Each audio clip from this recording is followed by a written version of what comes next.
Welcome to Midnight and Murder. When the world sleeps and night grow long, we delve together into the darkest corners of human nature.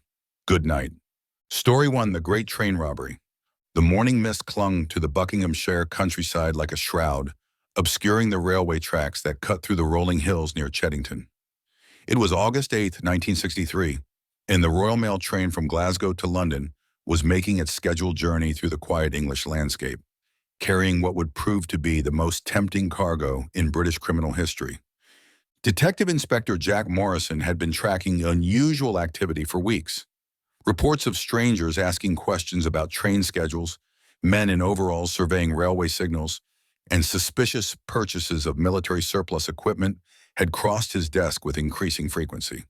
But on this particular morning, as he sat in his office at Scotland Yard reviewing case files, he had no idea that the crime of the century was already in motion. The train itself was unremarkable from the outside, a standard British rail diesel multiple unit painted in the familiar blue and yellow livery.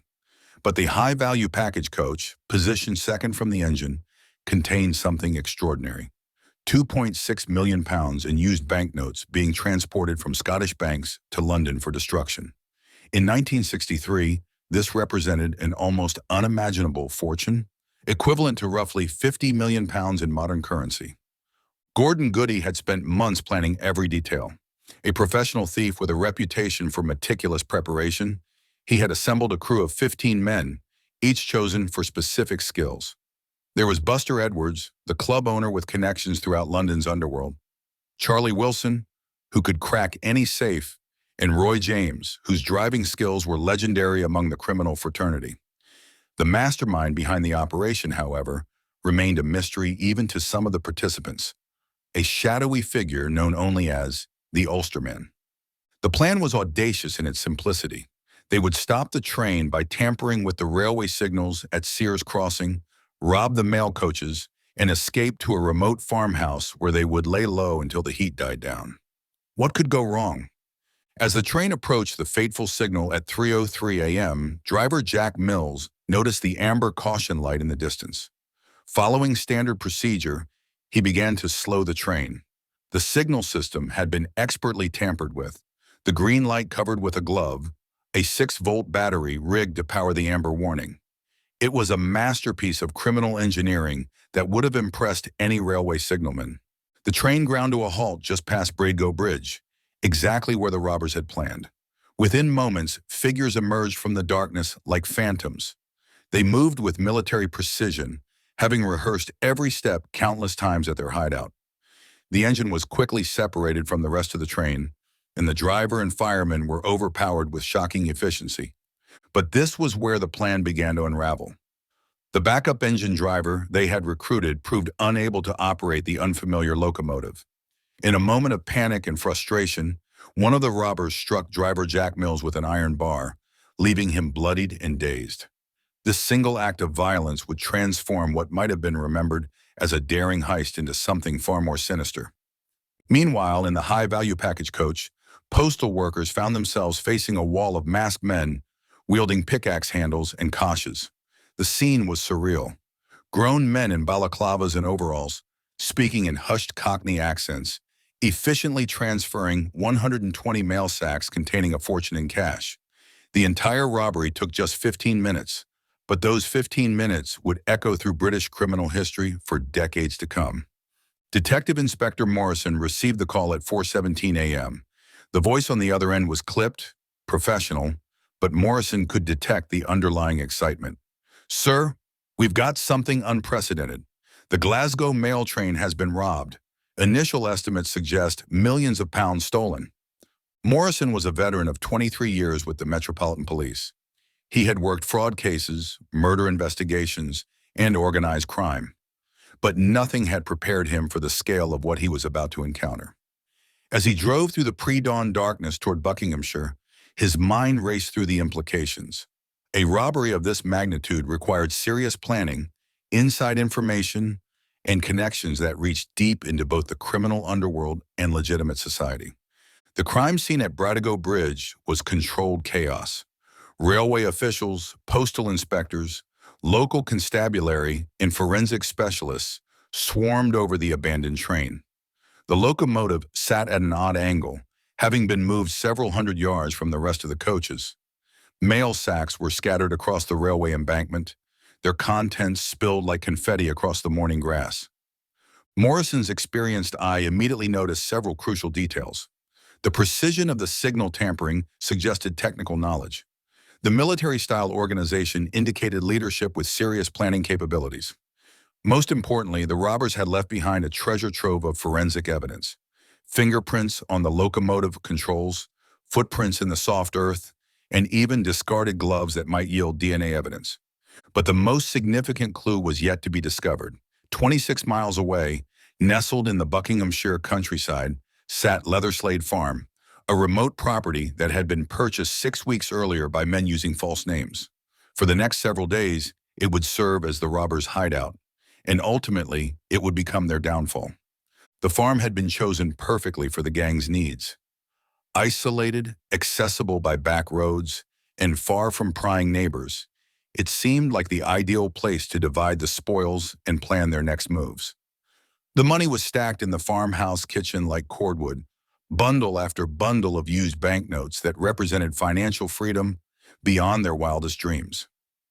For 3 days, the atmosphere at the farm was almost festive. The men played Monopoly with real money, joked about their sudden wealth, and planned exotic vacations. Buster Edwards spoke of buying a nightclub in Mexico. Charlie Wilson dreamed of a yacht in the Mediterranean. Roy James calculated how many racing cars his share could purchase. But criminal euphoria has a way of clouding judgment. Despite explicit instructions to leave no traces, the robbers lived at the farm as if they owned it. They left fingerprints on game boards, drinking glasses, and surfaces throughout the house. Personal items were carelessly discarded. Most damaging of all, they failed to clean the property thoroughly before abandoning it. The discovery of Leatherslade Farm on August 13th was a breakthrough that exceeded Detective Inspector Morrison's most optimistic expectations. Acting on a tip from a concerned local resident, police found a crime scene investigator's dream. The farmhouse yielded 253 identifiable fingerprints, numerous personal possessions, and clear evidence of recent occupation by a large group. Morrison stood in the farm's kitchen, surveying the evidence with satisfaction. Board games sat on the table, their surfaces rich with latent prints. Discarded food containers bore the fingerprints of men who had thought themselves untouchable. Most remarkably, someone had left behind a receipt from a London hotel, providing a direct link to the capital's criminal underworld. The investigation that followed was one of the most intensive in British police history. Morrison assembled a team of 40 detectives, working around the clock to match fingerprints, trace vehicles, and map the connections between suspects. The breakthrough came when prints from the farm matched records of known criminals with histories of sophisticated thefts. Gordon Goody was the first to be identified definitively. His prints were found throughout the farmhouse, and surveillance quickly revealed his recent acquisition of expensive property and luxury items far beyond his documented income. Within days, the net was closing around the entire gang. The arrest began in late August and continued through the autumn of 1963. One by one, the most audacious criminals in British history found themselves in custody. The media coverage was unprecedented, with newspapers dubbing it the crime of the century and turning the robbers into unlikely folk heroes. But the romance of the robbery was tempered by harsh reality. Driver Jack Mills never fully recovered from his injuries, suffering persistent headaches and anxiety that effectively ended his career. The violence that had seemed like a minor detail during the planning stage now cast a shadow over everything. The trial at Aylesbury Crown Court in 1964 was a sensation. The public gallery was packed daily with spectators eager to see the famous criminals in person. The evidence was overwhelming. Fingerprints, witness testimony, and the discovered cash created an unbreakable chain of proof. Morrison testified for 3 days, methodically laying out the investigation that had brought the robbers to justice. His presentation was masterful, combining technical evidence with narrative flair that held the courtroom spellbound. When asked about the sophistication of the crime, he replied, "This was not a spur-of-the-moment theft. This was a military-style operation planned with precision and executed with remarkable efficiency. Unfortunately for the defendants, they were better criminals than they were fugitives." The sentences were severe by the standards of the time. Most of the robbers received 30 years in prison, sentences that reflected both the scale of the theft and society's outrage at the violence involved. Judge Edmund Davies made it clear that such audacious crimes would be met with proportional punishment. But even 30-year sentences couldn't contain men who had already proven their ability to organize complex operations. The escapes began almost immediately. Charlie Wilson was the first to break out, using a ladder and rope to scale the wall of Winson Green Prison in Birmingham.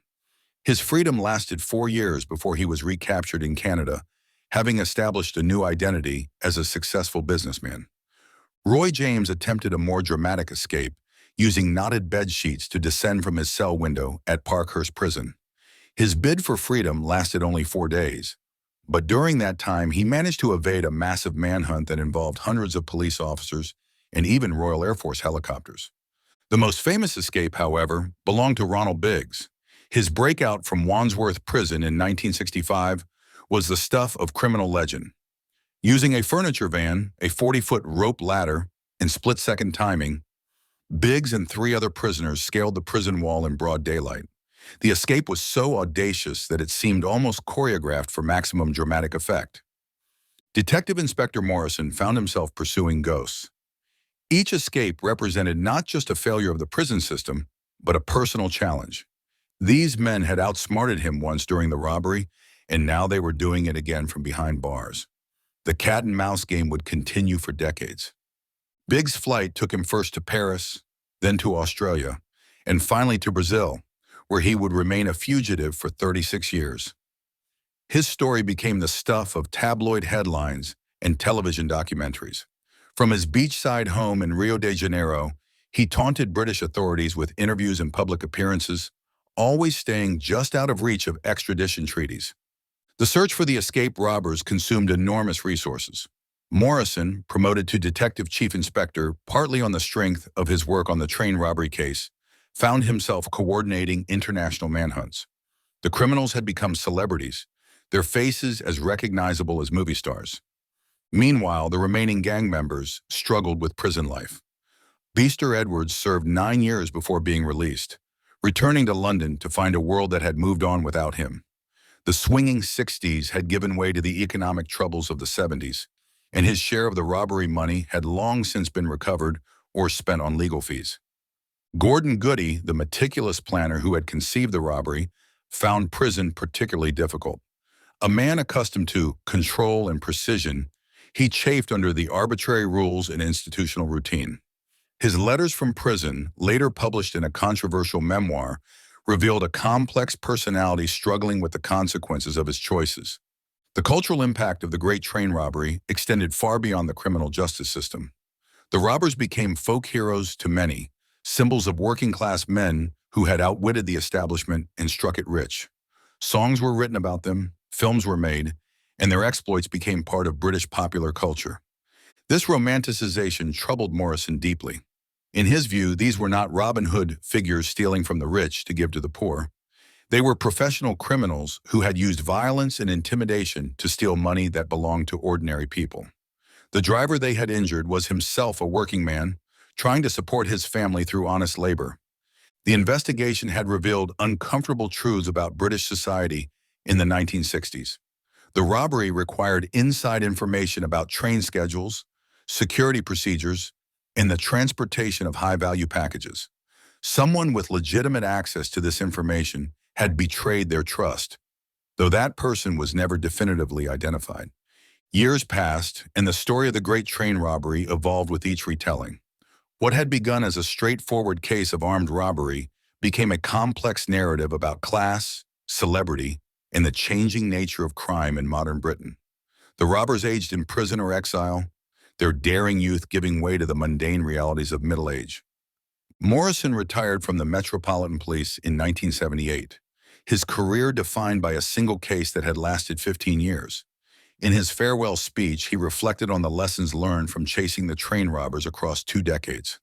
Crime, he said, is ultimately about choices. These men chose to pursue wealth through violence and theft. They were intelligent, organized, and in their own way, courageous.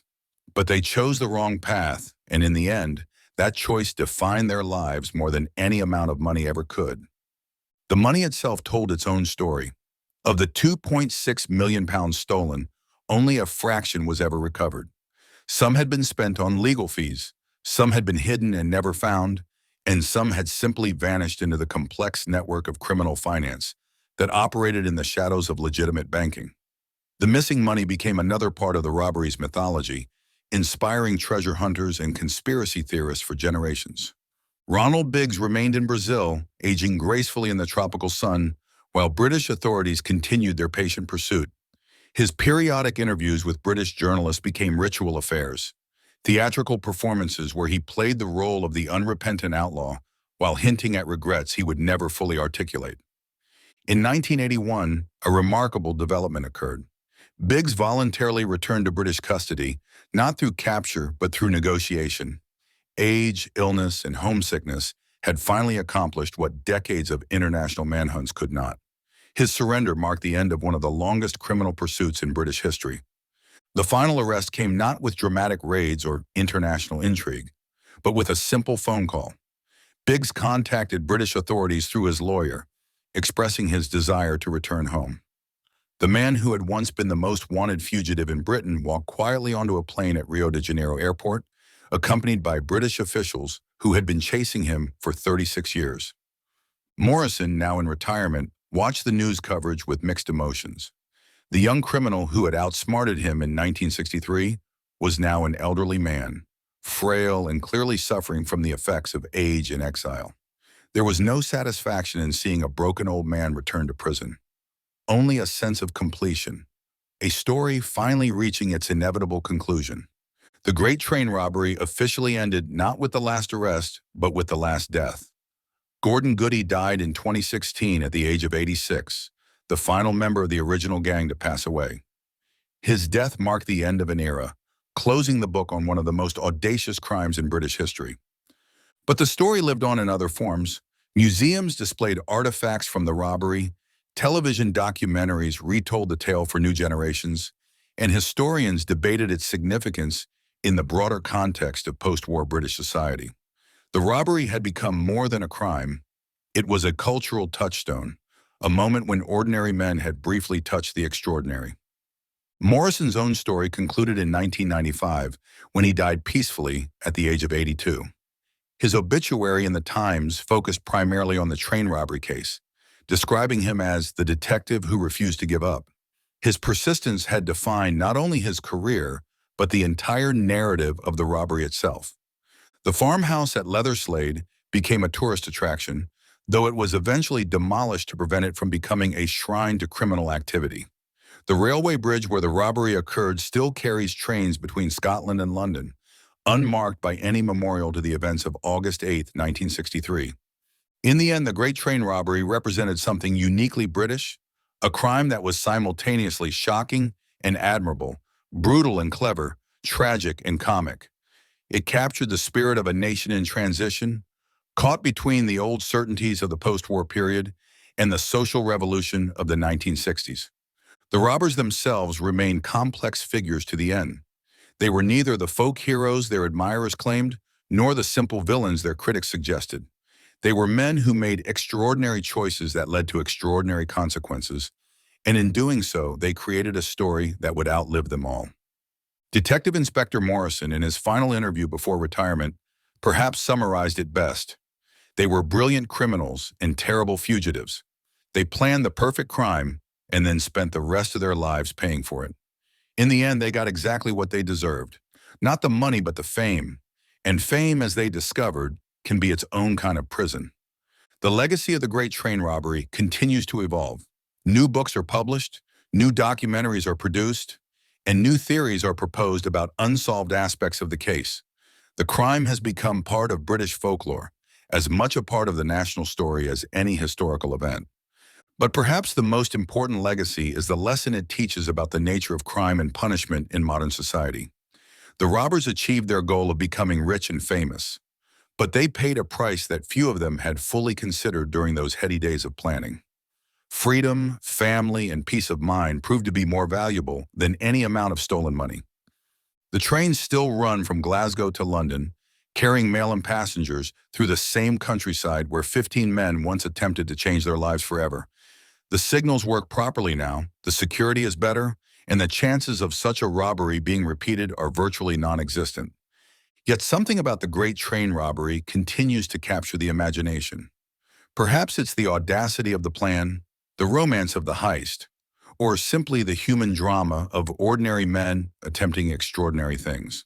Whatever the reason, the story endures, a permanent part of the criminal history of Britain, and a reminder that sometimes reality can be more compelling than any fiction. The investigation files remain sealed in the National Archives, classified documents that may contain secrets still considered sensitive after more than half a century. What revelations they might contain about inside information, police procedures, or political implications remains a mystery that adds yet another layer to the enduring fascination with Britain's crime of the century. And so the story ends where it began, with questions that may never be fully answered, mysteries that may never be completely solved, and a crime that achieved its perpetrator's goal of immortality, though perhaps not in the way they had originally intended. Story 2. The Isabella Stewart Gardner Museum Heist. The security guard's footsteps echoed through the marble corridors of the Isabella Stewart Gardner Museum as he made his routine patrol on the night of March 17, 1990. Rick Abbott had worked the overnight shift for 2 years, and the job had become comfortably predictable.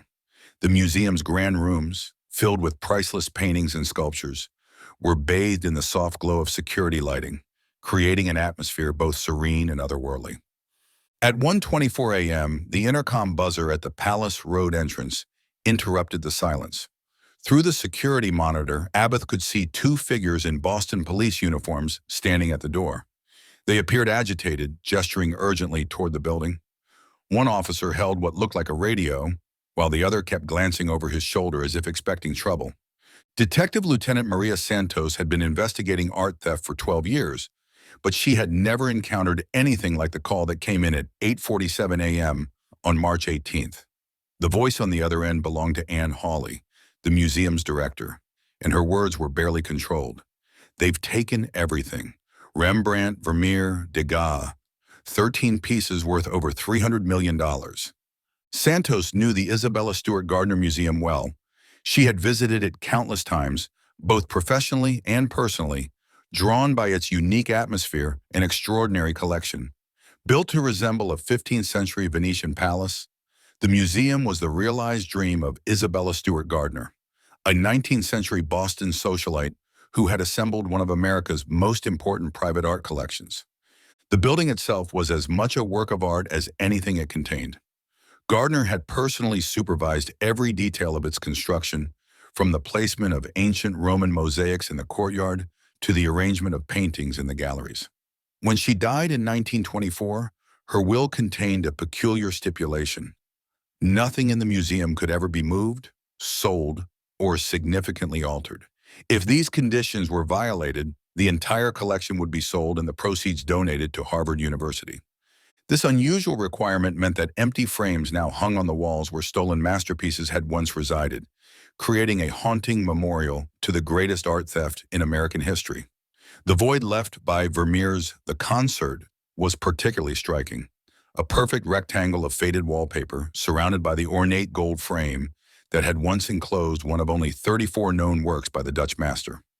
Rick Abbott's version of events that night had been consistent from the beginning, but Santos found troubling gaps in his account. According to Abbott, the 2 officers had claimed that they were responding to a disturbance call. Standard museum protocol required him to verify such claims with the security company before admitting anyone. But Abbott had made a fateful decision to open the door without following procedure. The moment the thieves entered, they had informed Abbott and his partner, Randy Hestan, that they were under arrest. Both guards were handcuffed and led to the basement, where they were secured with duct tape and left for the duration of the robbery.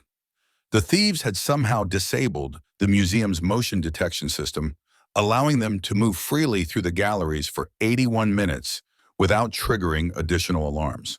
Santos spent weeks analyzing the thieves' selections, searching for clues about their identities and motivations. The pattern of stolen works suggested either remarkable sophistication or puzzling ignorance about art values. They had taken Rembrandt's The Storm on the Sea of Galilee, the master's only known seascape, worth an estimated $200 million. But they had also stolen a relatively minor flink painting and left behind several works of far greater value.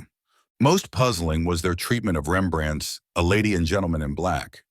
Instead of taking the entire painting, they had cut it from its frame with what appeared to be a sharp knife, leaving ragged edges that would make restoration extremely difficult.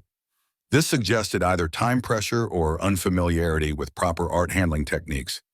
The investigation that followed was one of the most intensive in FBI history. The Bureau assigned a full-time task force to the case, following thousands of leads across 6 continents.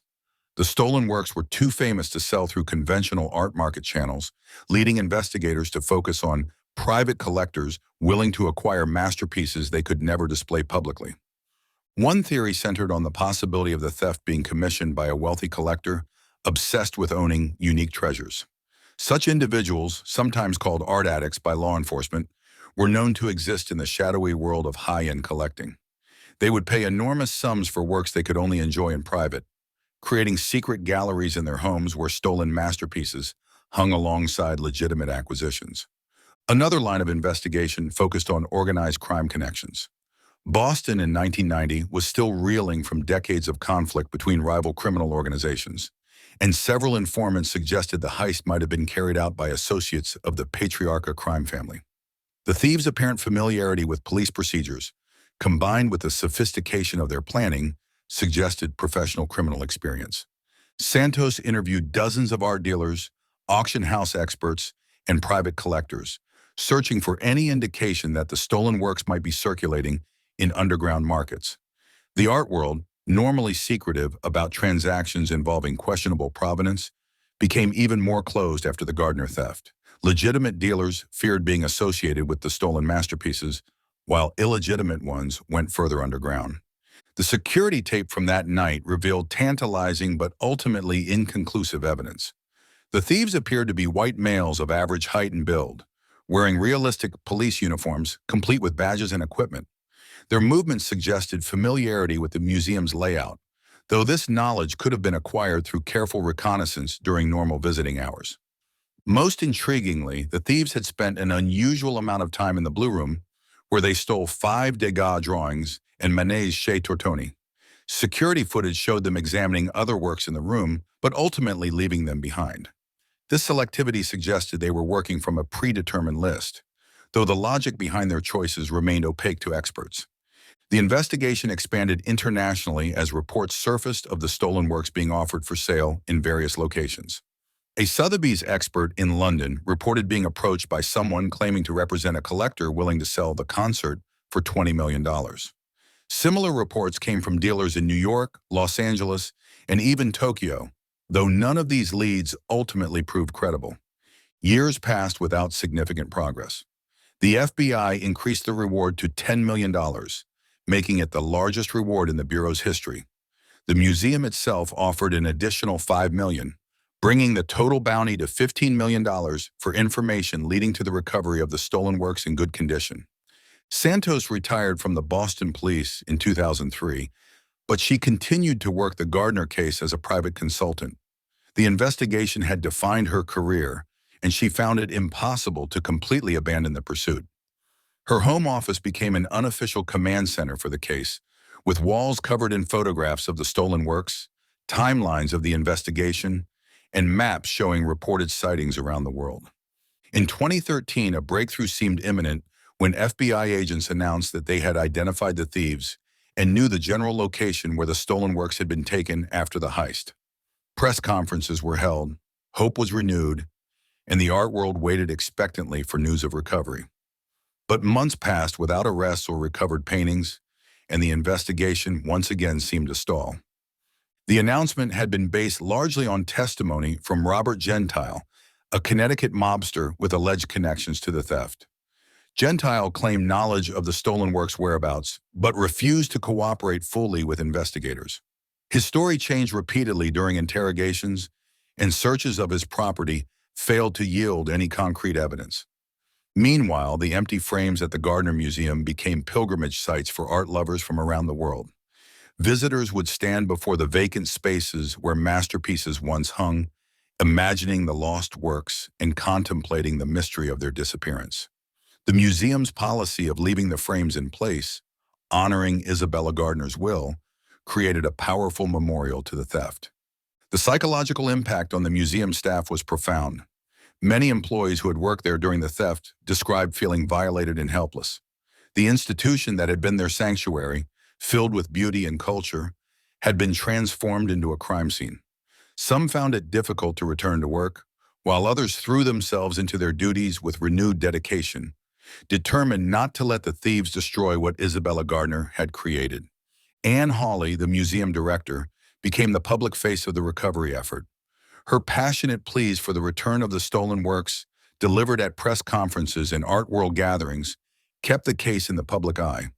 She emphasized that the thieves had not just stolen paintings, but had wounded the soul of an institution dedicated to sharing great art with the public. The financial impact extended far beyond the value of the stolen works themselves. Insurance payouts, security upgrades, and investigation costs pushed the museum's expenses into the tens of millions. More importantly, the theft fundamentally changed the relationship between art institutions and their collections. Museums worldwide implemented new security protocols, balancing public access with the need to protect irreplaceable cultural treasures. Technology evolved, and with it, new investigative possibilities. Digital analysis of the security footage revealed previously unnoticed details about the thieves' appearance and behavior. Advanced database searches identified potential matches for individuals who had visited the museum multiple times in the months before the theft. Social media monitoring flagged conversations and images that might relate to the stolen works. Santos, now in her 70s, continued to receive tips and theories from amateur investigators around the world. The Gardner heist had achieved a kind of cult status among true crime enthusiasts, spawning websites, podcasts, and social media groups dedicated to solving the mystery. Most of these leads proved worthless, but Santos investigated each one with the thoroughness that had defined her career. One persistent theory suggested the stolen works had been traded for drugs or used as collateral in other criminal enterprises. The painting's value made them attractive to criminals who needed to move large amounts of wealth quickly, even if they could only realize a fraction of the work's true worth.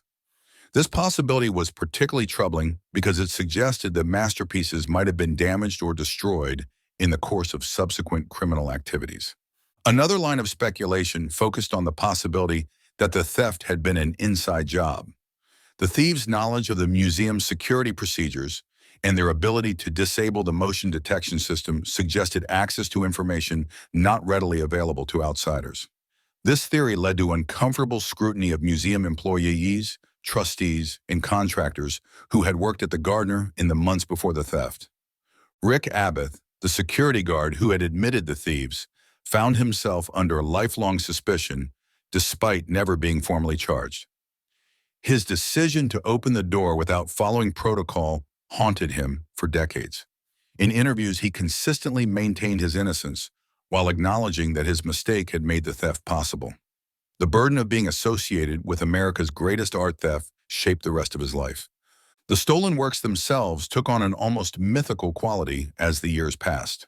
The Storm on the Sea of Galilee became perhaps the most famous missing painting in the world, its image reproduced in countless articles and documentaries about the theft. Art historians spoke of it in reverential terms, describing the unique way Rembrandt had captured the drama of Christ calming the storm. Vermeer's The Concert, painted around 1664, represented an even greater loss to the art world. With only 34 attributed works by the Dutch master known to exist, each painting was an irreplaceable window into the artist's genius. The work showed Vermeer's characteristic use of light and his ability to capture intimate domestic moments with extraordinary beauty and technical precision. The investigation files grew to fill entire rooms at FBI headquarters. Agents had followed leads to countries across Europe, South America, and Asia. They had investigated everyone from low-level criminals to international art dealers, from private collectors to heads of state. The case had consumed millions of dollars in resources and thousands of hours of investigative work. In 2017, the FBI released a fresh appeal for information featuring age-progressed sketches of what the thieves might look like nearly 3 decades after the crime. The images showed middle-aged men with graying hair and lined faces, reflecting the passage of time since that March night in 1990. But critics question whether such sketches could be meaningful given the limited quality of the original security footage. The art world had not stood still during the decades of searching. New masterpieces had been discovered, lost works had been recovered, and the market for high-end art had exploded in value. But the Gardner theft remained unique in its scale and audacity. No other single crime had removed so many important works from public view or generated such sustained international attention. Museums worldwide studied the Gardner heist as a cautionary tale, implementing security measures designed to prevent similar thefts. Motion sensors became more sophisticated, camera systems improved dramatically, and communication protocols were strengthened. But security experts acknowledged that determined thieves with sufficient resources could still overcome even the most advanced protective systems. The human cost of the crime extended beyond the immediate victims. Art lovers who had planned to see the stolen works found their cultural pilgrimages forever incomplete. Students who might have been inspired by viewing the masterpieces in person would never have that opportunity. Future generations would know these works only through reproductions, deprived of the transformative experience of standing before the actual canvases. Santos often reflected on the broader implications of the theft during her later years. She had seen how a single crime could ripple through time, affecting countless individuals and institutions in ways both obvious and subtle. The Gardner heist had changed not just the museum where it occurred, but the entire relationship between the public and great art. The case files from 1990 revealed the initial investigation's limitations.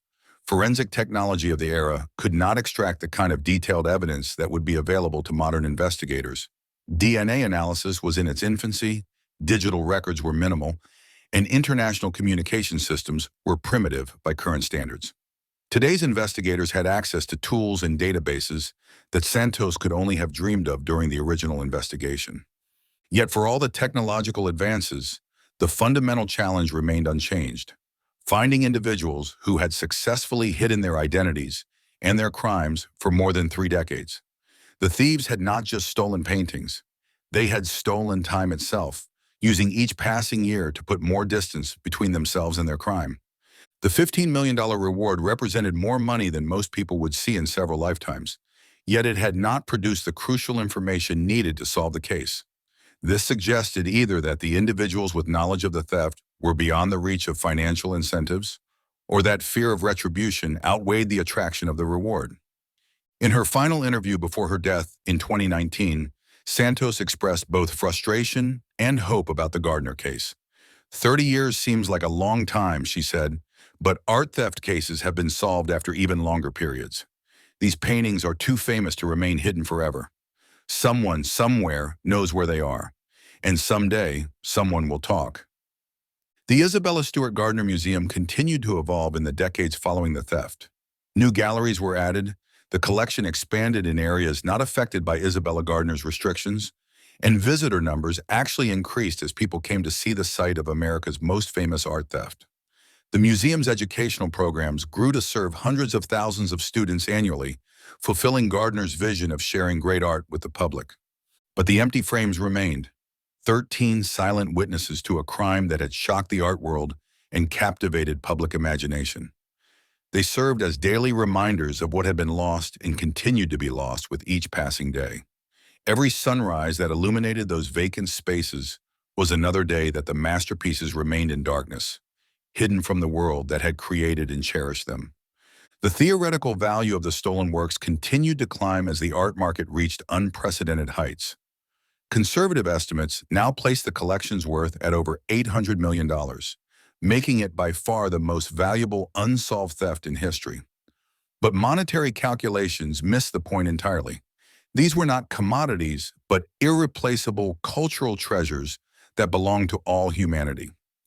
As the 30th anniversary of the theft approached in 2020, renewed attention focused on the case. Documentary filmmakers, podcast producers, and investigative journalists revisited every aspect of the crime, searching for overlooked clues or new angles of investigation. The COVID-19 pandemic ironically provided an opportunity for intensive digital investigation, as researchers had unprecedented access to online databases and archives. The mystery of the Isabella Stewart Gardner Museum heist had become part of American folklore, joining other unsolved cases that captured the public imagination across generations. Like the identity of D.B. Cooper or the location of Jimmy Hoffa's remains, the fate of the stolen masterpieces had transcended its original context to become a cultural touchstone. Yet behind the fascination and speculation lay a simple truth. 13 irreplaceable works of art remain missing, stolen from their rightful place in the public trust. Until they were recovered and returned to the museum's walls, the crime that began on that March night in 1990 would remain unfinished, its perpetrators unpunished, and its victims, including all who would never see the stolen masterpieces, forever denied justice. The investigation continues, driven by the belief that great art belongs to the world and that those who would steal it from humanity cannot ultimately prevail. The empty frames at the Gardner Museum stand as testimony to this conviction, waiting patiently for the day when they will once again hold the masterpieces they were created to display. Story 3. The Perfect Bank Job. The snow fell steadily on Christmas Eve 1971, blanketing the quiet streets of Baker Street in London with a pristine white covering that muffled the sounds of the city. Inside the Lloyds Bank branch at number 187, the safety deposit boxes in the underground vault held the secrets and treasures of hundreds of customers. Jewelry, documents, cash, and items too valuable or sensitive to keep anywhere else. Detective Chief Inspector Roy Ranson had been looking forward to a quiet holiday with his family when the call came at 11:47 p.m. on September 11th, 3 months after the robbery had been discovered. The voice belonged to his superintendent, and the words would define the next several years of Ranson's career. "Roy, we need you back immediately. The Baker Street job is bigger than we thought, much bigger." The story of what would become known as the Baker Street bank job had begun months earlier in the most unlikely of places, an amateur radio enthusiast's basement in Dulwich. Robert Rowlands had been scanning the radio frequencies on his equipment when he picked up voices discussing what appeared to be a crime in progress. For hours, he listened to conversations between individuals who seemed to be conducting a sophisticated robbery operation. "Can you hear me down there?" came one voice through the static. "Loud and clear," replied another. "We're making good progress. Should be through in another hour." Rowlands realized he was eavesdropping on what sounded like a major crime, but his attempts to alert police were initially dismissed. The desk sergeant who took his call seemed skeptical that criminals would use walkie-talkies during a robbery, and no reports of break-ins had been received from the Baker Street area. The truth was far more extraordinary than anyone could have imagined. A group of professional criminals had spent months planning what they believed would be the perfect bank robbery, not of the main banking floor with its limited cash reserves, but of the underground safety deposit vault with its concentrated wealth of hundreds of customers. The mastermind behind the operation was Anthony Gavin, a car dealer with a reputation for meticulous planning and an ability to recruit exactly the right specialist for complex jobs. Gavin had assembled a team that read like a roster of London's most skilled criminals. Reg Tucker, an expert locksmith who could open virtually any safe. Thomas Stevens, whose knowledge of construction and demolition was encyclopedic, and several others whose specific skills would prove crucial to the operation's success. The plan was audacious in its simplicity and complexity. Rather than attempting to break into the bank from street level, where security was tightest and police response would be immediate, they would tunnel into the vault from below. The entrance point would be a shop 2 doors down from the bank, providing both cover for their activities and plausible explanation for any unusual sounds or construction work. Gavin had rented the leather goods shop at 189 Baker Street under a false identity, paying 6 months' rent in advance, and explaining to the landlord that he planned extensive renovations. The shop provided perfect cover. Construction noises during the day would seem normal, and evening work could be explained as avoiding disruption to neighboring businesses. The technical challenges were enormous. The tunnel would need to extend approximately 50 feet, passing under the intervening buildings and the street itself. It would need to be deep enough to avoid existing utility lines and foundation structures, yet precise enough to emerge directly beneath the bank's vault. Most challenging of all, it would need to be constructed in complete secrecy over a period of several weeks. Thomas Stevens proved instrumental in solving these problems. His experience in construction had taught him how to read architectural plans, calculate load-bearing requirements, and work with the clay soil that characterized that area of London. More importantly, he knew how to work quietly, using hand tools and techniques that would minimize both noise and vibration. The team worked primarily at night, entering the shop after closing time and laboring until dawn. They excavated by hand, removing soil in small amounts that could be disposed of without attracting attention. The tunnel was lined with timber supports to prevent collapse, and a primitive ventilation system was improvised to provide breathable air for the workers. Detective Chief Inspector Ranson would later describe the tunnel as a masterpiece of amateur engineering. Despite being constructed entirely by hand using basic tools, it ran straight and true to its target. The dimensions were precisely calculated to allow workers to move efficiently while minimizing the amount of excavation required. The breakthrough into the bank's vault came on the weekend of September 11th, 1971. The timing was carefully chosen. Banks were closed for the weekend, providing maximum time for the robbery itself, and the Jewish holiday of Yom Kippur meant that many of the safety deposit box holders would be observing religious obligations rather than conducting business. What the robbers found in the vault exceeded their most optimistic expectations. The safety deposit boxes contained not just the usual jewelry and cash, but documents and items that revealed the secret activities of some of Britain's most powerful individuals. There were compromising photographs, evidence of financial improprieties, and records of activities that certain people would pay enormous sums to keep secret. The robbery took 2 full days to complete. Working methodically, the team opened 268 of the vault's 998 safety deposit boxes, selecting targets that appeared most likely to contain valuable contents. They used a combination of lock-picking skills, drilling equipment, and brute force to gain access to the boxes. But it was the contents of certain boxes that would transform a simple robbery into something far more complex and dangerous. Among the stolen items were photographs allegedly showing members of the royal family in compromising situations, documents detailing corruption in high levels of government, and evidence of criminal activities by individuals who wielded significant power in British society. The robbers had stumbled into a minefield of explosive secrets that would ultimately prove more dangerous than the crime itself. They had become inadvertent blackmailers, possessing information that could destroy careers, topple governments, and reshape the social order of Britain. Robert Rowlands, the amateur radio operator who had first detected the robbery in progress, became a crucial witness when police finally took his claims seriously. His recordings of the conversations he had overheard provided investigators with valuable insights into the robbers' methods and personalities, though the criminals had been careful not to use real names or reveal identifying information. The discovery of the robbery on Monday morning, September 13th, created a sensation in the British press. Initial reports focused on the audacious nature of the crime, the tunnel, the sophisticated planning, the enormous scope of the theft. But as details emerged about some of the stolen contents, a different kind of story began to develop. MI5, Britain's domestic intelligence service, took an unprecedented interest in what should have been a straightforward criminal investigation. Government officials who normally never involved themselves in routine police matters suddenly appeared at strategy meetings. Certain aspects of the case were classified under the Official Secrets Act, preventing both police officers and journalists from discussing them publicly. Detective Chief Inspector Ranson found himself navigating not just a complex criminal investigation, but a political minefield where his every move was scrutinized by agencies far above his normal authority. He was told in carefully diplomatic language that certain aspects of the case were matters of national security and would need to be handled with extraordinary discretion. The investigation that followed was one of the most unusual in British police history.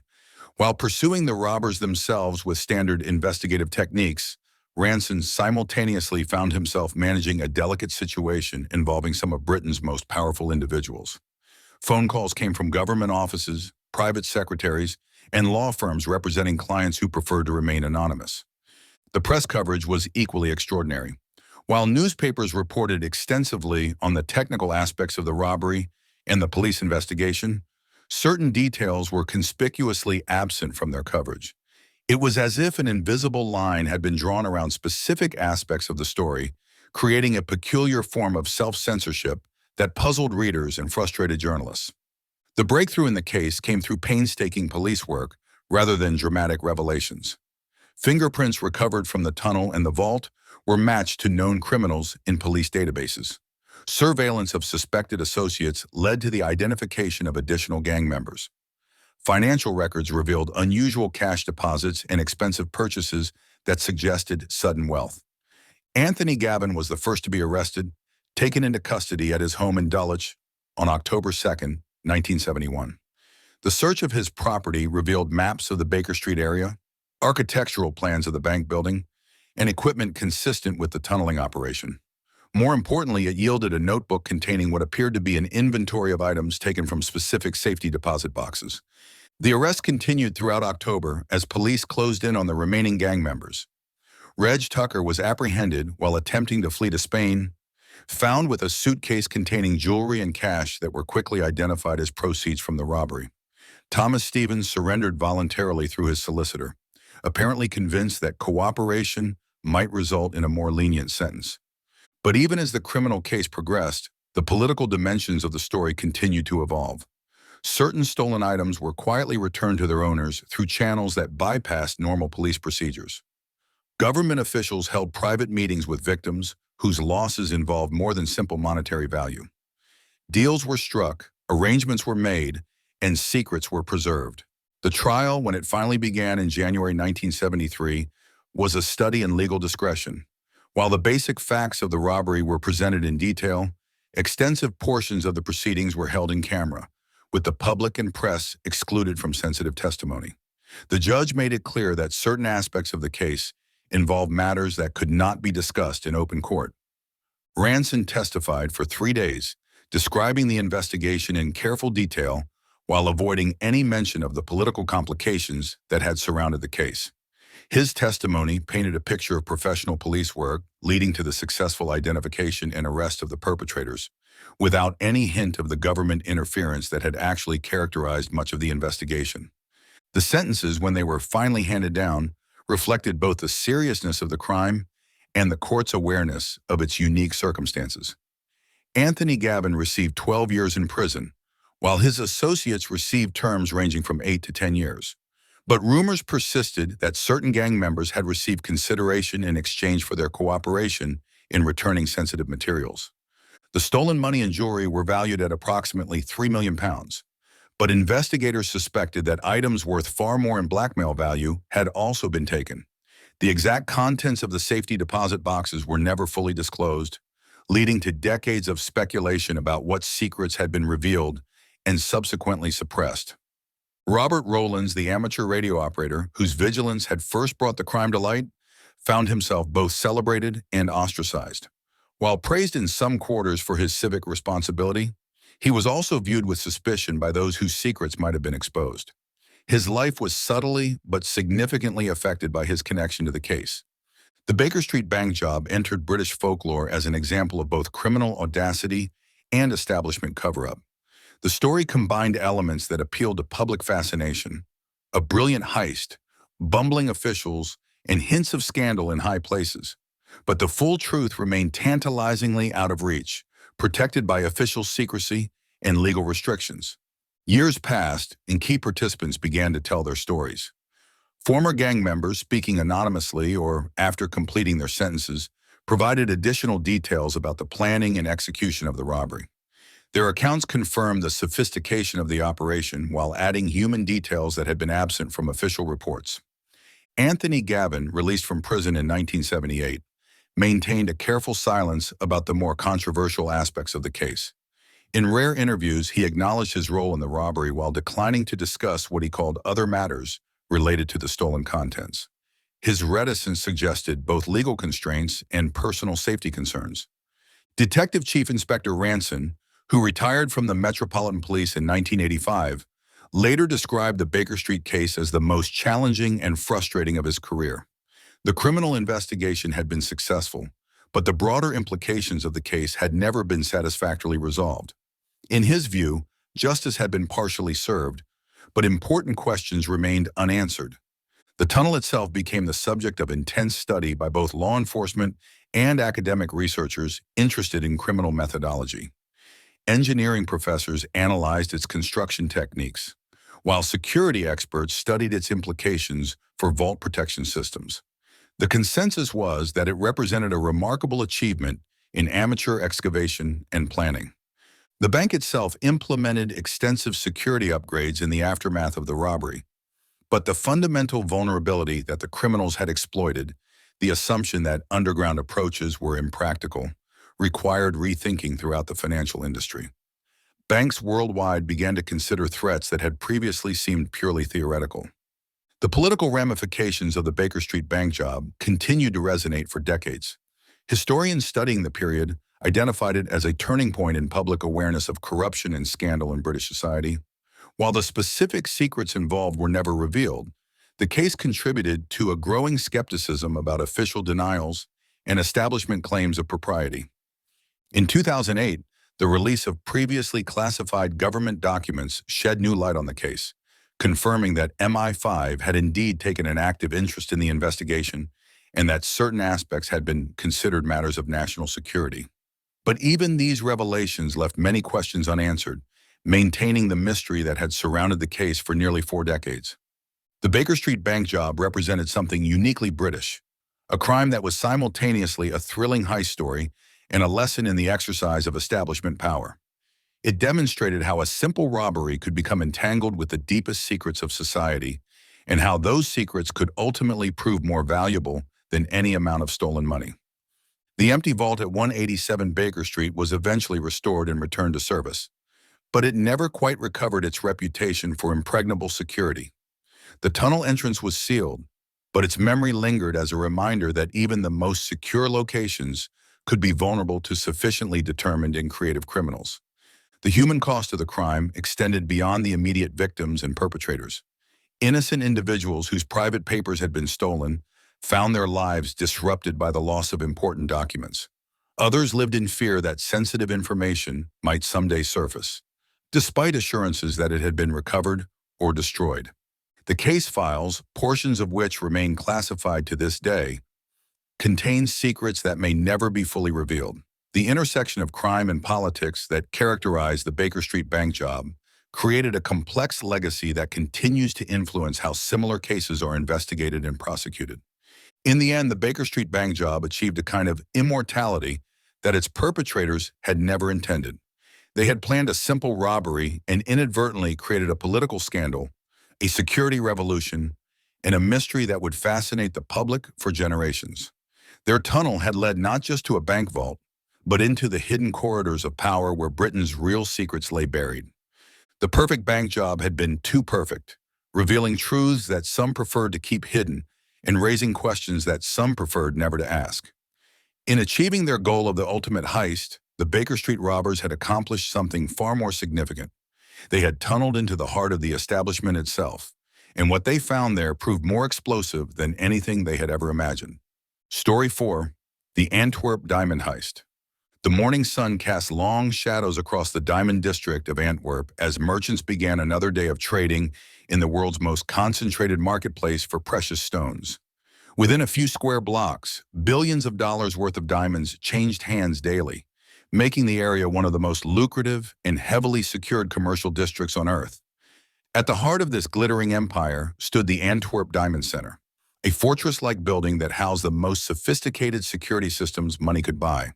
Leonardo Notarbartolo adjusted his tie as he approached the imposing entrance of the Diamond Center on Monday morning, February 15, 2003. To security guards and fellow merchants, he appeared to be exactly what his identification claimed: a successful Italian diamond dealer with legitimate business in the building's secure trading floors. His rented office space, expensive clothing, and confident demeanor supported this impression perfectly. The reality was far different. Notarbartolo was the leader of a criminal organization that had spent 3 years planning what would become the largest diamond heist in history. His business in the Diamond Center was reconnaissance, conducted with the patience and thoroughness of a military intelligence operation. Every security camera, every guard rotation, Every electronic system had been studied and analyzed in preparation for the perfect crime. Detective Patrick Pays of the Antwerp police had been investigating unusual activity in the Diamond District for months without recognizing its significance. Reports of strangers asking detailed questions about building security, individuals photographing seemingly random architectural details, and minor technical problems with security systems had crossed his desk regularly. None of these incidents seemed connected or particularly threatening when viewed individually. The Antwerp Diamond Center was considered virtually impregnable. The building's security systems had been designed by the same firms that protected major banks and government facilities. Multiple layers of detection and protection made unauthorized access theoretically impossible. The vault itself was protected by infrared sensors, seismic detectors, magnetic field sensors, and a lock mechanism so complex that it required multiple keys and combinations used in precise sequence. But Notarbartolo understood that even the most sophisticated security systems had human elements that could be exploited.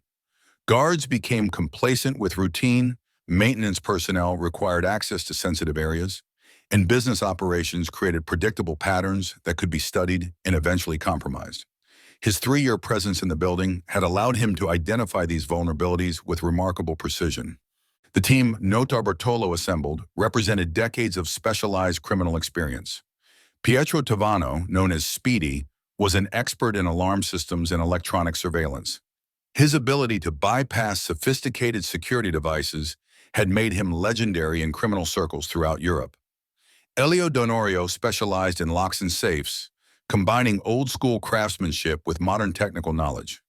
Ferdinand Finotto provided muscle and transportation, while serving as the team's connection to black market dealers who could dispose of stolen diamonds.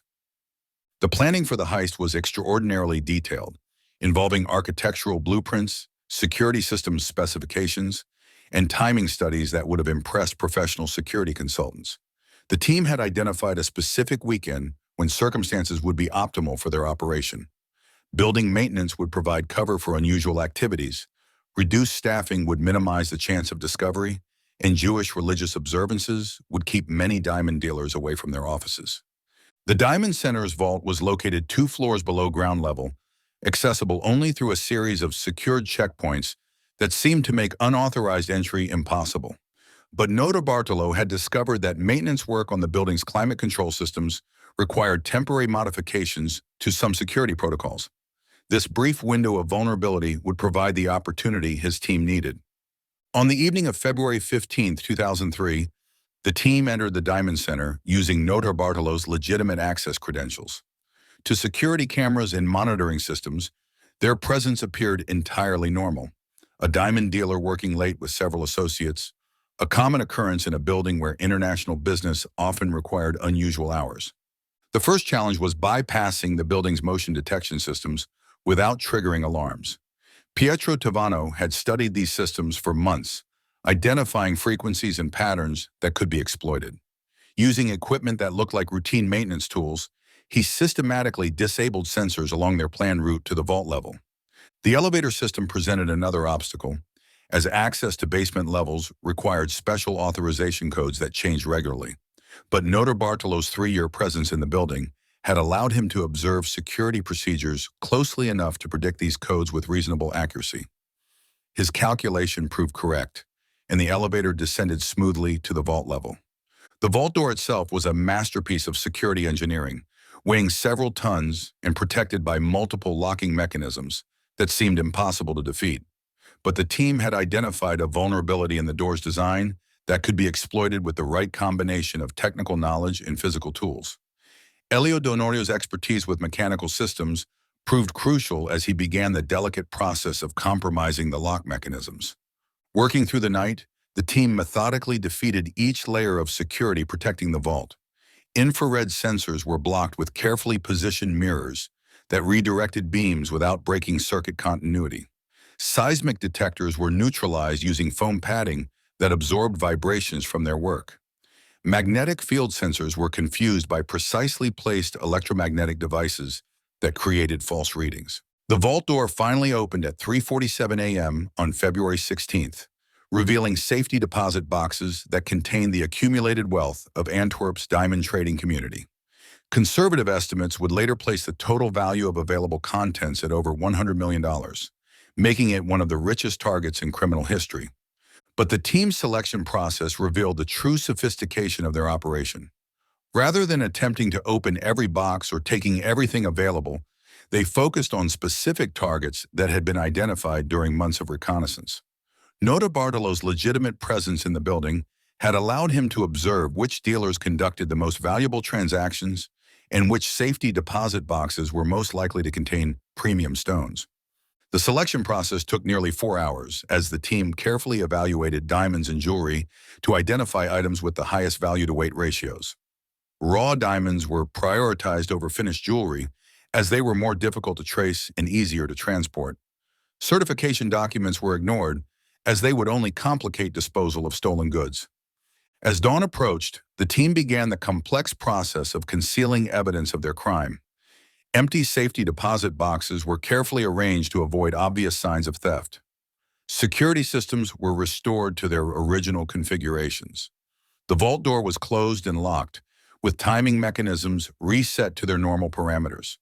The most crucial element of their escape plan was creating the impression that no crime had occurred. Many of the safety deposit boxes they had accessed belonged to dealers who visited them infrequently, meaning that thefts might not be discovered for days or even weeks.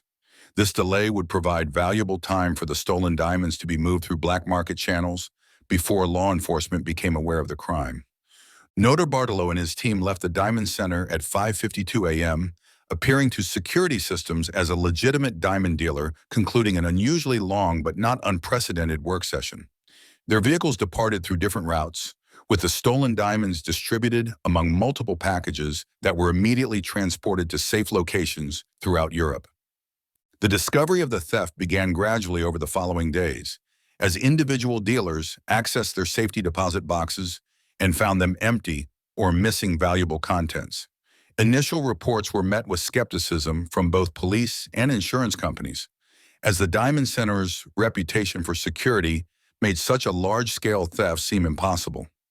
Detective Patrick Pays received the first official report on February 18th, but the full scope of the crime only became apparent as additional victims came forward with reports of missing diamonds and jewelry. By February 20th, it was clear that the Antwerp Diamond Center had suffered the largest diamond theft in history. The investigation that followed was one of the most complex in Belgian law enforcement history. The crime scene yielded surprisingly little physical evidence, suggesting that the perpetrators had planned not just the theft itself, but also the concealment of their activities. Fingerprints were minimal. Security footage showed only individuals who appeared to have legitimate reasons for being in the building, and electronic systems provided no clear indication of tampering. The breakthrough came from an unexpected source: garbage collected from a highway rest stop nearly 60 miles from Antwerp. A maintenance worker noticed discarded food containers with Italian labels and contacted police when he learned about the diamond theft investigation. Among the refuse, investigators found crucial evidence that would eventually lead them to the perpetrators. The garbage contained DNA evidence, fingerprints, and most importantly, a receipt from a security company that had provided some of the Diamond Center's protection systems. This receipt led investigators to examine the building's security records more carefully, revealing the pattern of maintenance work that had provided cover for the heist. Notarbartolo's 3-year presence in the Diamond Center, initially his greatest asset, ultimately became his downfall. Security cameras had recorded thousands of hours of footage showing him in the building, and investigators could analyze his movements and associations in unprecedented detail. His legitimate business activities had created a comprehensive record of his access to areas and information that would have been crucial for planning the theft. The international investigation that followed involved law enforcement agencies from 6 countries, as evidence suggested that the stolen diamonds had been distributed through criminal networks spanning Europe. Interpol coordinated efforts to trace the movement of suspects and identify black market dealers who might have handled the stolen gems. Pietro Tavano was the first to be arrested, apprehended at his home in Turin after investigators matched fingerprints from the garbage to criminal databases. His arrest led to surveillance of his known associates, gradually revealing the entire network that had participated in the heist. Notarbartolo himself was arrested on May 2, 2003, at his home in Palermo. The search of his property revealed diamonds, jewelry, and documents that could be linked to the Antwerp theft. More importantly, investigators found detailed plans and photographs of the Diamond Center that demonstrated the extensive planning that had preceded the crime. The trials that followed provided the public with unprecedented insight into the methods and motivations of professional diamond thieves.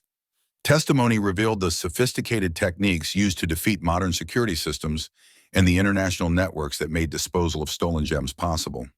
The sentences reflected both the scale of the theft and the international cooperation required to solve the case. Bartolo received 10 years in prison, while his associates received terms ranging from 5 to 8 years. But legal proceedings were complicated by the international nature of the crime and the difficulty of proving ownership of specific diamonds and jewelry. Recovery of the stolen goods proved largely impossible. Diamonds, by their very nature, are difficult to trace once they enter black market channels. Unlike artwork or other unique items, diamonds can be recut, recertified, and resold in ways that make them virtually impossible to identify. Conservative estimates suggest that less than 10% of the stolen gems were ever recovered. The Antwerp Diamond Center implemented comprehensive security upgrades in the aftermath of the theft. But the vulnerabilities exposed by Bartolo's team led to industry-wide changes in how diamond trading facilities approach security. The assumption that multiple layers of technological protection were sufficient was replaced by systems that emphasized human oversight and verification. The investigation also revealed uncomfortable truths about the diamond industry's vulnerability to criminal infiltration. The legitimate diamond trade's emphasis on personal relationships and trust, while crucial for normal business operations, created opportunities for criminals who could maintain convincing cover identities over extended periods. Detective Pays, who had coordinated much of the investigation, later described the case as an example of how patient planning could overcome even the most sophisticated security systems. The criminals had succeeded not through technological superiority, but through careful observation and exploitation of human factors that even the best security designers had not fully considered. The cultural impact of the Antwerp diamond heist extended beyond the criminal justice system, influencing how the public thought about security, trust, and the nature of professional crime. The story combined elements that fascinated audiences: enormous wealth, technological sophistication, international intrigue, and the ultimate triumph of law enforcement over criminal genius. Years later, as additional details emerged through interviews and court documents, the full scope of the planning became apparent. The 3-year preparation period had involved not just studying the target, but creating an entire false identity that could withstand scrutiny from both law enforcement and criminal associates. Bartolo had effectively lived a double life, maintaining the appearance of a legitimate businessman while planning one of history's most audacious thefts. The Diamond Center itself became a symbol of both vulnerability and resilience. While the theft had exposed serious flaws in its security systems, the building's reputation was ultimately enhanced by the comprehensive reforms implemented in response to the crime. The facility became a model for secure diamond trading environments worldwide. The stolen diamonds themselves disappeared into the vast underground economy that surrounds the gem trade. Some may have been recut and sold through legitimate channels, their criminal origins forever concealed. Others might remain hidden in private collections, their true value known only to their current owners. The possibility that some of the stolen gems continue to circulate in legitimate markets adds an element of ongoing mystery to the case. The Antwerp diamond heist represented a turning point in how the jewelry industry approached security, but it also highlighted the fundamental challenges of protecting portable wealth in an interconnected global economy. The same international networks that facilitate legitimate diamond trading also provide opportunities for criminal enterprises that can maintain sophisticated cover identities over extended periods. The investigation files, eventually made available to researchers and security professionals, revealed the enormous scope of planning required for such a complex crime. The criminals had not simply defeated security systems, but had created a comprehensive strategy that addressed every aspect of the operation, from initial reconnaissance through final disposal of stolen goods. In the end, the Antwerp diamond heist achieved a kind of immortality that its perpetrators had neither expected nor desired. Their crime became a case study in security vulnerabilities, criminal methodology, and international law enforcement cooperation. The diamonds they stole were ultimately less valuable than the lessons their crime taught about protecting irreplaceable cultural and economic resources. The vault at the Antwerp Diamond Center, restored and upgraded with enhanced security systems, continues to serve the international diamond trade. But the empty spaces where stolen gems once rested serve as permanent reminders that even the most sophisticated protections cannot completely eliminate human ingenuity and criminal determination. The perfect heist had been perfectly planned, but imperfectly concluded, and that imperfection ultimately ensured that justice, however delayed, would eventually prevail. Story 5. The Lufthansa Heist. The fluorescent lights hummed in the cargo terminal at John F. Kennedy International Airport as the overnight shift began on December 11, 1978. The Lufthansa Cargo Building, a sprawling complex of warehouses and loading docks, handled millions of dollars worth of international shipments every day. But on this particular night, it contained something extraordinary. Over $6 million in cash and jewelry, the largest single shipment of untraceable currency ever to pass through the facility. Detective Jimmy Burke had been watching the Lufthansa cargo operation for months, though not in any official capacity.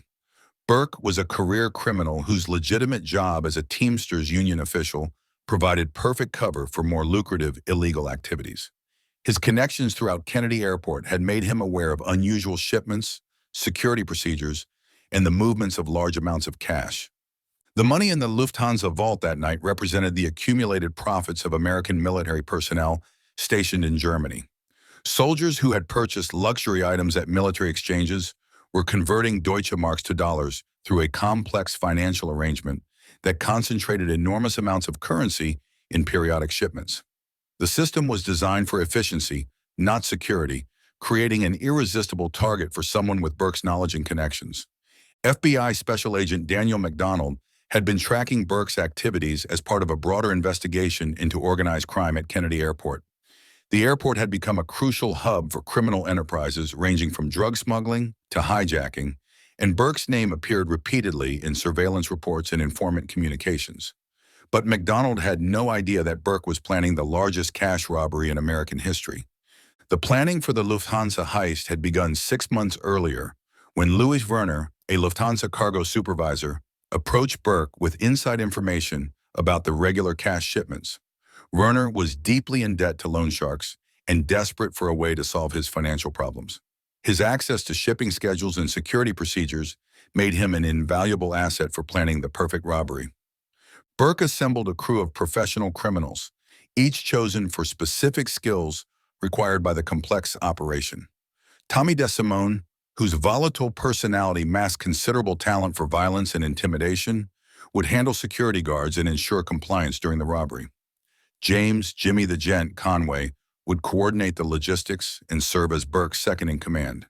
Several other associates would provide additional muscle and transportation. The security at the Lufthansa cargo facility was designed to prevent employee theft and casual break-ins, not to withstand a military-style assault by professional criminals. The guards were unarmed, relying on alarm systems and police response rather than physical confrontation.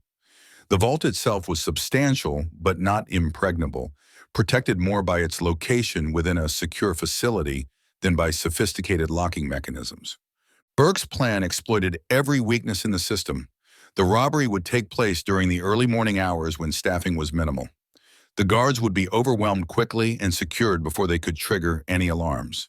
The vault would be opened using Werner's inside knowledge of procedures and combinations.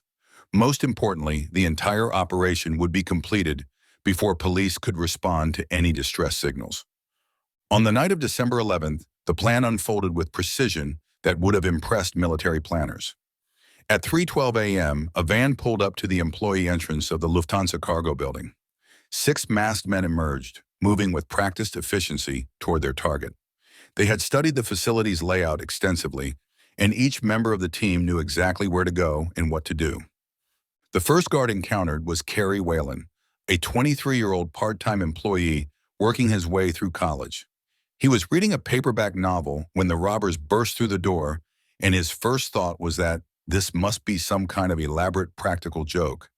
The reality of the situation became clear only when he found himself looking down the barrel of a shotgun. Nobody gets hurt if everybody stays cool, announced the apparent leader, his voice calm and professional. We know exactly what we're looking for, and we'll be out of here in 20 minutes. Just do what you're told and everyone goes home safe. The robbers moved through the facility like a choreographed dance troupe. Two men secured the other guards, zip-tying their hands and feet before moving them to a central location where they could be watched by a single armed guard. Two others disabled the telephone system and located the main alarm controls. The remaining two headed directly to the high-value storage area where the cash shipment was being held. Louis Werner had provided detailed information about the vault's security systems, but seeing the actual mechanisms proved different from studying blueprints and photographs. The combination lock was more complex than expected, requiring several attempts before the massive doors swung open to reveal stacks of currency and jewelry cases arranged on metal shelving. The sight that greeted the robbers exceeded even their most optimistic projections. The cash was bundled in neat stacks, primarily $20 and $100 bills that had been sorted and counted by Lufthansa personnel earlier that day. The jewelry, destined for high-end retailers in Manhattan, sparkled under the vault's harsh lighting.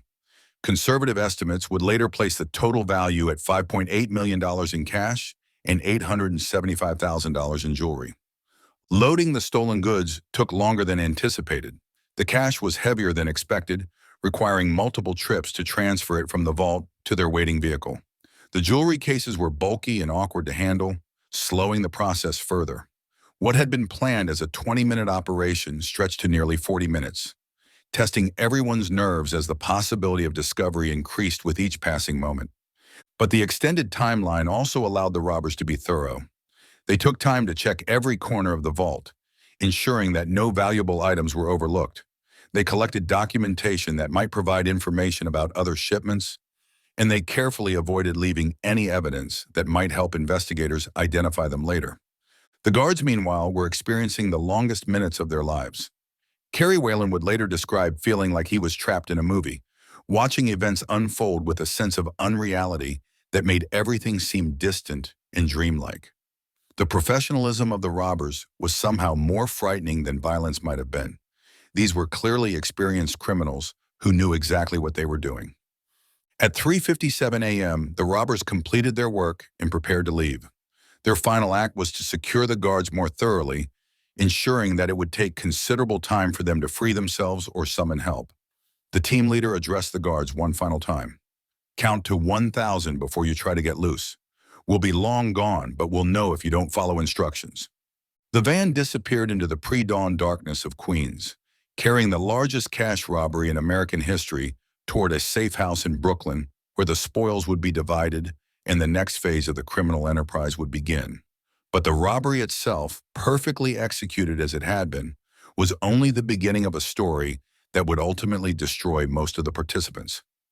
Detective McDonald received the call at 5:23 a.m., rousing him from deep sleep with news that would dominate his professional life for the next several years.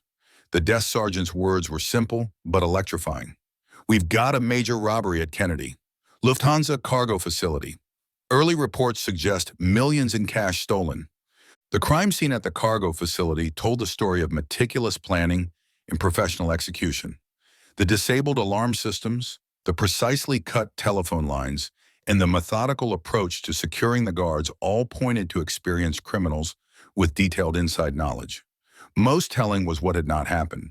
No unnecessary violence, no random destruction, no evidence of panic or improvisation.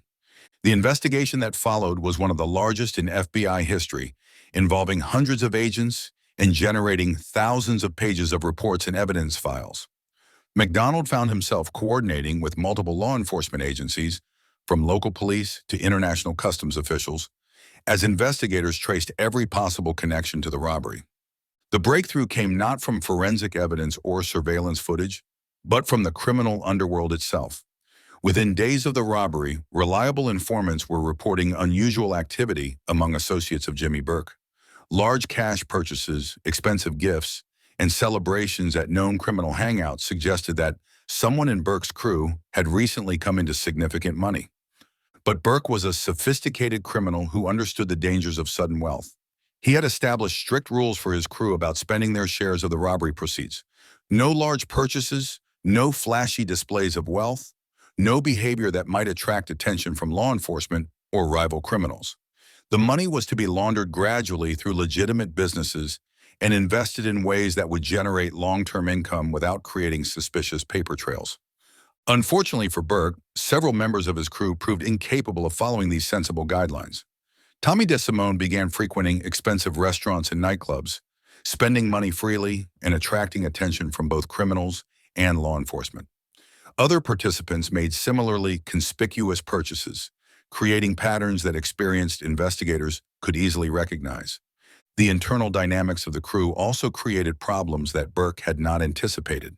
The enormous sum stolen created tensions about the division of proceeds, with some members feeling that their shares were inadequate given the risks they had taken. Others worried about the security risk created by their associates' reckless behavior. Trust, essential for any criminal conspiracy, began to erode as paranoia and greed took hold. Louis Werner, the inside man whose information had made the robbery possible, found his situation particularly precarious.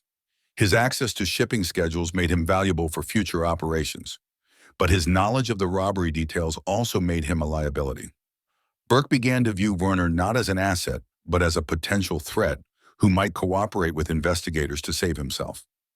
The FBI's investigation intensified as evidence mounted against Burke and his associates. Surveillance teams documented meetings between suspected participants, financial investigators traced suspicious transactions, and wiretaps picked up conversations that seemed to reference the robbery. But building a prosecutable case required more than circumstantial evidence. It required witnesses, physical evidence, or confessions that could withstand courtroom scrutiny. The first break came when investigators discovered that one of the getaway vehicles had been purchased using a false identity that could be traced back to one of Burke's associates. The transaction had been recorded on security cameras, providing visual evidence that connected a known criminal to the robbery.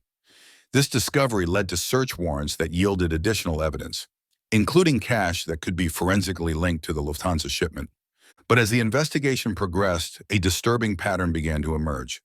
Potential witnesses and suspects were disappearing or turning up dead under suspicious circumstances.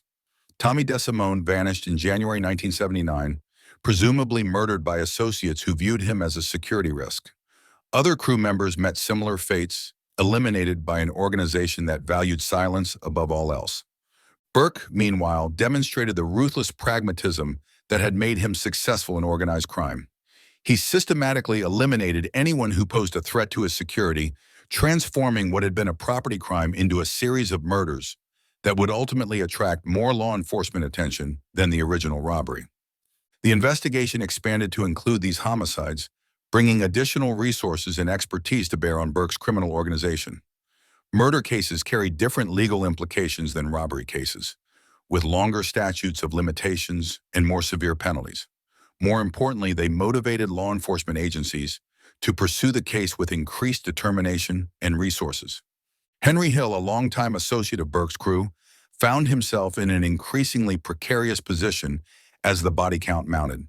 Hill had not participated directly in the Lufthansa robbery, but his knowledge of Burke's operations made him both valuable to investigators and dangerous to his criminal associates. His decision to cooperate with federal authorities would ultimately provide the breakthrough that investigators needed. Hill's debriefing sessions with FBI agents revealed the inner workings of Burke's organization in unprecedented detail. He provided information about the planning and execution of the Lufthansa heist, the identities of participants, and the subsequent murders that had claimed so many lives. His testimony would prove crucial in building cases against surviving members of the crew. The trials that followed were sensational, providing the public with detailed accounts of organized crime operations that had previously been shrouded in secrecy. Burke was ultimately convicted not for the Lufthansa robbery itself, but for murders connected to the robbery's aftermath. The distinction was legally significant, but practically irrelevant. He received life imprisonment for his role in the criminal conspiracy. The recovery of the stolen money proved largely impossible. Most of the cash had been quickly laundered through criminal enterprises or invested in legitimate businesses where it became indistinguishable from legal profits. The jewelry fared somewhat better, with several pieces recovered during searches of suspects' homes and safety deposit boxes. The Lufthansa heist exposed significant vulnerabilities in airport security that led to comprehensive reforms throughout the industry. Cargo facilities worldwide implemented enhanced access controls, improved surveillance systems, and better coordination with law enforcement agencies. The easy targets that had made Kennedy Airport attractive to criminals largely disappeared as security became a priority rather than an afterthought. The human cost of the robbery extended far beyond the immediate financial losses. The guards who had been terrorized during the robbery required counseling and support to overcome their trauma. Several never returned to similar work, finding themselves unable to function in environments that reminded them of their ordeal. Louis Werner, the inside man whose cooperation had made the robbery possible, received a relatively light sentence in exchange for his testimony against other participants.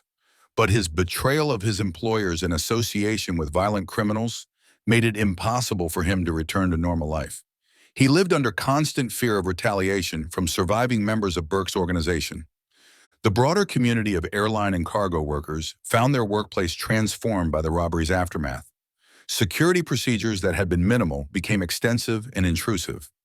Background checks became more thorough, access controls more restrictive, and the casual atmosphere that had characterized many cargo facilities gave way to a more rigid and suspicious environment. Detective McDonald, who had led much of the investigation, later reflected on the case as an example of how criminal success could ultimately lead to criminal destruction.